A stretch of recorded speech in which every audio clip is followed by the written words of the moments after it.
वर्तमान समय में जो सोशल मीडिया है, इंटरनेट है, मोबाइल है और जितनी भी आधुनिक चीज़ें हैं, ये मनुष्य के लिए जितनी आवश्यक है और यूज़फुल है, उतने ही ये खतरनाक भी है। जी हाँ, वर्तमान समय में हम सभी इसका इस्तेमाल करते हैं और अच्छी बात है, क्योंकि बहुत सारी इन्फॉर्मेशन इससे हमें प्राप्त होती है और सूचनाओं के आदान प्रदान का एक बहुत ही अच्छा स्रोत है।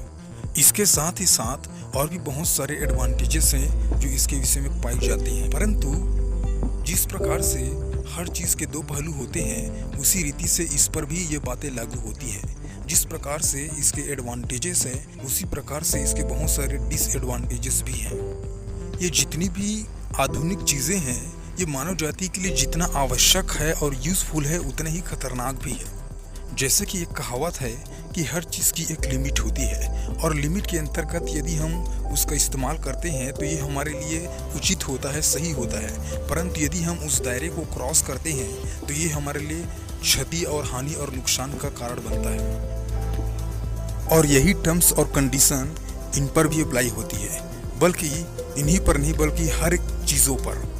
और इसलिए त्रासदी की बात यह है कि आज लोगों के पास समय तो है, परंतु वो अपना सारा समय जो है इन्हीं चीज़ों में स्पेंड कर देते हैं, खर्च कर देते हैं। और जिसके चलते आज लोगों के पास सोशल मीडिया में टाइम स्पेंड करने का तो समय है, परंतु परमेश्वर से प्रार्थना करने का समय नहीं है। सोशल मीडिया में घंटों घंटों लगे रहने का, उन्हें यूज़ करने का समय तो है, परंतु फैमिली के लिए कोई समय नहीं है।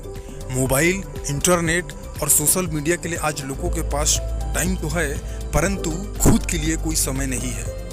इस प्रकार से हम देख सकते हैं कि इन निर्जीव चीज़ों के पीछे हम अपने समय को कैसे बर्बाद कर रहे हैं और हम दूसरों को कहते हैं कि हमारे पास समय नहीं है, जो कि बिल्कुल गलत है। सच तो यह है कि हमारे पास समय है और सबके पास भी उतना ही समय है, परंतु सच्चाई ये है कि हम उस समय का दुरुपयोग कर रहे हैं और ये निर्जीव चीज़ें हमारे जीवन से समय को बर्बाद कर रहे हैं, चुरा रहे हैं। हम जितना ज़्यादा लोगों को समय नहीं देते, परमेश्वर को समय नहीं देते, खुद को समय नहीं देते, अपने कार्य के लिए समय नहीं देते, उससे कहीं ज़्यादा हम इन चीज़ों को समय दे रहे हैं, जो कि बिल्कुल गलत है, अनुचित है।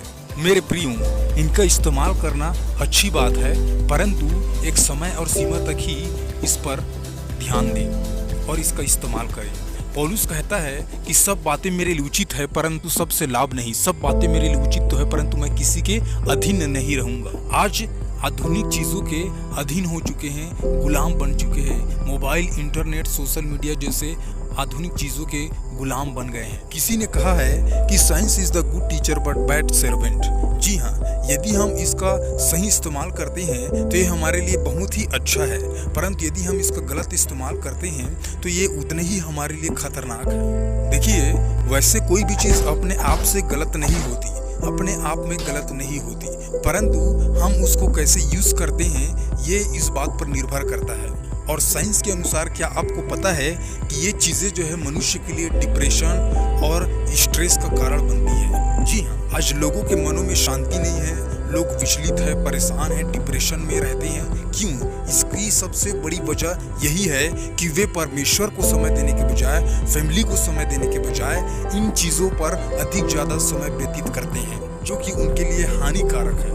खुदा ने इंसान को इंसान के साथ संगति करने के लिए और अपने साथ संगति करने के लिए बनाया था, परंतु आज इंसान जो है इन निर्जीव चीज़ों के साथ संगति कर रहे हैं, तो स्वाभाविक है कि वे अकेला तो पड़ेंगे ही, डिप्रेशन में जाएंगे ही, चिंता, भय और कई प्रकार की मानसिक बीमारियों से ग्रसित होंगे ही होंगे, क्योंकि ये चीज़ें इंसान को एंटरटेन तो कर सकती है, परंतु उनका साथ नहीं दे सकती। जी हाँ, खाली स्थान को नहीं भर सकती, जो कि केवल परमेश्वर और मनुष्य ही कर सकता है। इन दोनों को स्थानीय निर्जीव चीज़ें नहीं ले सकती। इसलिए हमें इस बात को जानना है, समझना है, गंभीरता से सोचना है। So use your time with wisdom and spend your time with God.